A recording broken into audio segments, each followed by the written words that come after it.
Hello, dear students. This is Manjunatha R, Assistant Professor, Department of Management.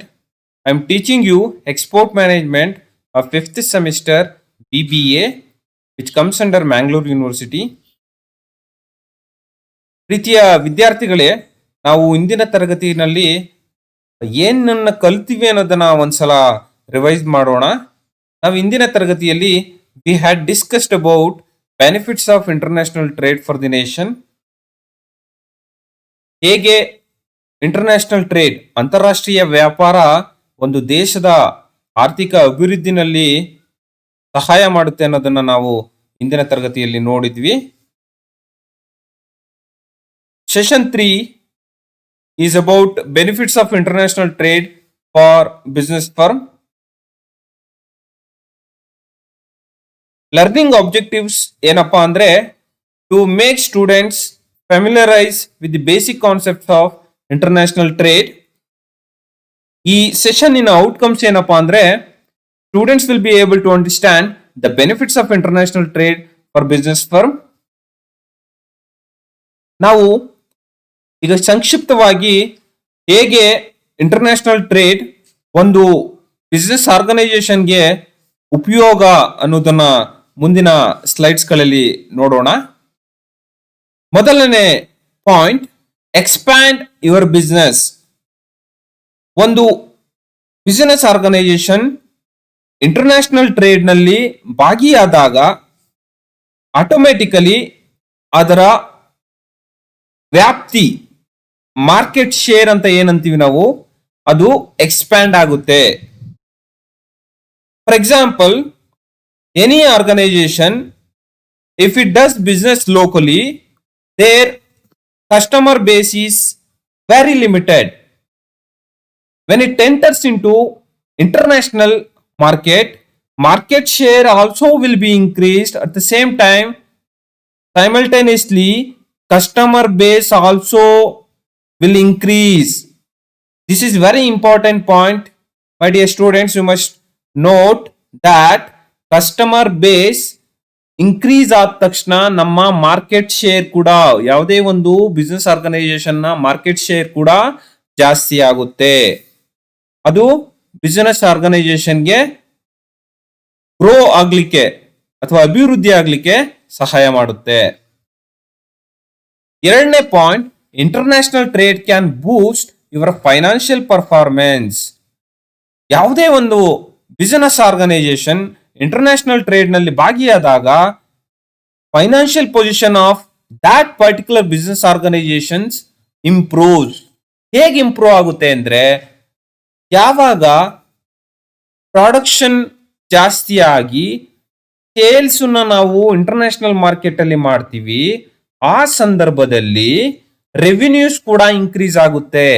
Revenues increase ಆಯ್ತು ಅಂದ್ರೆ ಏನರ್ಥ, ನಮ್ಮ profit and loss account ಅಲ್ಲಿ revenues ಜಾಸ್ತಿ ಆಗಿ profitability position, P and L account sound financial position ನ ತೋರಿಸುತ್ತೆ.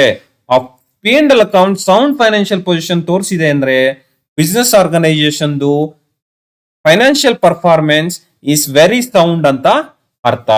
ಹಾಗಾಗಿ ಇಂಟರ್ನ್ಯಾಷನಲ್ ಟ್ರೇಡ್ ನಲ್ಲಿ ಭಾಗಿಯಾಗೋದ್ರಿಂದ ಒಂದು ಸಂಸ್ಥೆ, business organisation financial position or financial performance improve ಆಗುತ್ತೆ.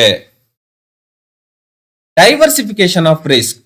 ಇಂಟರ್ನ್ಯಾಷನಲ್ ಟ್ರೇಡ್ ನಲ್ಲಿ ಭಾಗಿಯಾಗೋದ್ರಿಂದ ಹೇಗೆ ರಿಸ್ಕ್ ನಾವು ಡೈವರ್ಸಿಫೈ ಮಾಡಬಹುದು ಅಂತ. ಒಂದು ಬಿಸ್ನೆಸ್ ಆರ್ಗನೈಸೇಷನ್ ಲೋಕಲಿ ಬಿಸ್ನೆಸ್ ಮಾಡಿದ್ರೆ it faces many hurdles. It may be competition from domestic companies, there will be some uncertainties. ಈ ಎಲ್ಲಾ ಕಾರಣಗಳಿಂದ profitability will reduce. Any business which trades locally, its possibility of making profit is very less. ಮತ್ತೆ loss ಆಗೋ chances ತುಂಬಾ ಜಾಸ್ತಿ ಇರುತ್ತೆ. Competitions ಇರೋದ್ರಿಂದ losses ಆಗೋ ಸಾಧ್ಯತೆಗಳು ಇರುತ್ತೆ. ಆ ಲಾಸಸ್ ಆದಾಗ ಒಂದೇ ಮಾರ್ಕೆಟ್ ನಲ್ಲಿ, ಡೊಮೆಸ್ಟಿಕ್ ಮಾರ್ಕೆಟ್ ನಲ್ಲಿ ಡೀಲ್ ಮಾಡೋದ್ರಿಂದ ಡೈವರ್ಸಿಫಿಕೇಶನ್ ಸಾಧ್ಯನೇ ಇಲ್ಲ.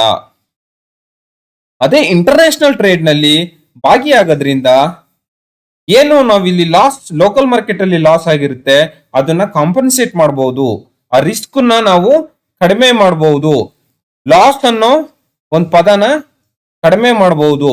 ಹಾಗಾಗಿ international trade business firm grow ಆಗ್ಲಿಕ್ಕೆ ಸಹಾಯ ಆಗುತ್ತೆ. ಯಾವ ರೀತಿ ಸಹಾಯ ಆಗುತ್ತೆ ಅಂದ್ರೆ ರಿಸ್ಕ್ ಡೈವರ್ಸಿಫೈ ಮಾಡಿ ಪ್ರಾಫಿಟ್ ಜಾಸ್ತಿ ಮಾಡೋ ಒಂದು ಸಿಸ್ಟಮ್ಯಾಟಿಕ್ ಅಪ್ರೋಚ್ ನಲ್ಲಿ ಅದು ಸಹಾಯವನ್ನ ಮಾಡುತ್ತೆ. Earlier and safe payments. When it comes to international trade, buyers and suppliers have a set of safe and most efficient methods for executing transactions. ಅಂತಾರಾಷ್ಟ್ರೀಯ ವ್ಯಾಪಾರದಲ್ಲಿ ಬಿಸ್ನೆಸ್ ಫರ್ಮ್ ಎಂಗೇಜ್ ಆಗೋದ್ರಿಂದ ಏನು ಒಂದು ಸೆಟ್ಲ್ಮೆಂಟ್ ಇದೆಯಲ್ಲ, payment settlement, ಅದು ತುಂಬಾ safe and transparent. There won't be any fraudulent cases because everything is systematic, everything is transparent, everything is safe. ಮತ್ತೆ ಅದು ಬೇಗನೆ ಸಹ ಸೆಟಲ್ಮೆಂಟ್ ಆಗುತ್ತೆ. ಪೇಮೆಂಟ್ ಸಪೋಸ್ ನೀವೇನಾದ್ರೂ ಎಕ್ಸ್ಪೋರ್ಟ್ ಮಾಡಿದ್ರೆ ಆ ಎಕ್ಸ್ಪೋರ್ಟ್ ಪೇಮೆಂಟ್ಸ್ ಇಮಿಡಿಯೇಟ್ ಆಗಿ ಆಗುವಂತ ಸಾಧ್ಯತೆಗಳು ಹೆಚ್ಚಾಗಿ ಇರುತ್ತೆ. ಮತ್ತೆ ಯಾವುದೇ ರೀತಿಯ ಫ್ರಾಡ್ಯುಲೆಂಟ್ ಆಕ್ಟಿವಿಟೀಸು ಇದರಲ್ಲಿ ಸಾಧ್ಯನೇ ಇರೋದಿಲ್ಲ. ಯಾಕಂದ್ರೆ everything is through bank transaction, everything is through cheque transaction. So international ಕರೆನ್ಸಿನಲ್ಲಿ ಎಕ್ಸ್ಚೇಂಜ್ ಮಾಡ್ಬೇಕಂದ್ರೆ ಆಟೋಮೆಟಿಕಲಿ ನಾವು ಬ್ಯಾಂಕ್ ಮೂಲಕನೇ ಟ್ರಾನ್ಸಾಕ್ಷನ್ ಮಾಡಬೇಕಾಗಿರೋದ್ರಿಂದ so it is a transparent transaction. Payment ಮತ್ತೆ ಸೆಟಲ್ಮೆಂಟ್ ಕೂಡ ಸೇಫ್ ಅಂಡ್ ಟ್ರಾನ್ಸ್ಪರೆಂಟ್ ಆಗಿ ಆಗುತ್ತೆ. ಇದು ಬಿಸ್ನೆಸ್ ಆರ್ಗನೈಸೇಷನ್ಗೆ ಸಹಾಯಕಾರಿಯಾಗಂತ ಒಂದು ಪಾಯಿಂಟ್. Large scale production. ಯಾವಾಗ ಒಂದು ಬಿಸ್ನೆಸ್ ಆರ್ಗನೈಸೇಷನ್ ಇಂಟರ್ನ್ಯಾಷನಲ್ ಟ್ರೇಡ್ ನಲ್ಲಿ ಭಾಗಿಯಾಗುತ್ತೋ ಆ ಸಂದರ್ಭದಲ್ಲಿ it has to produce more and more goods in order to cater to the requirements of international customers. International customers demand ಅನ್ನ ಮೀಟ್ ಮಾಡಲಿಕ್ಕೆ business organisation ಜಾಸ್ತಿ produce ಮಾಡಿ ಸಪ್ಲೈ ಮಾಡುತ್ತೆ. ಆ ಸಪ್ಲೈ ಮಾಡೋದ್ರಿಂದ ಆ ಸರ್ಪ್ಲಸ್ ಪ್ರೊಡಕ್ಷನ್ ನಮ್ಮಲ್ಲಿ ಏನು ಉಳಿತದೆ ಅದನ್ನ ಲೋಕಲ್ ಮಾರ್ಕೆಟ್ ಅಲ್ಲಿ ಕೂಡ ಸೇಲ್ ಮಾಡಿ ನಾವು ಪ್ರಾಫಿಟ್ ಎನ್ಹಾನ್ಸ್ ಮಾಡಬಹುದಾಗಿದೆ. Thank you dear students. I hope this particular concept is clear to you. Thank you very much.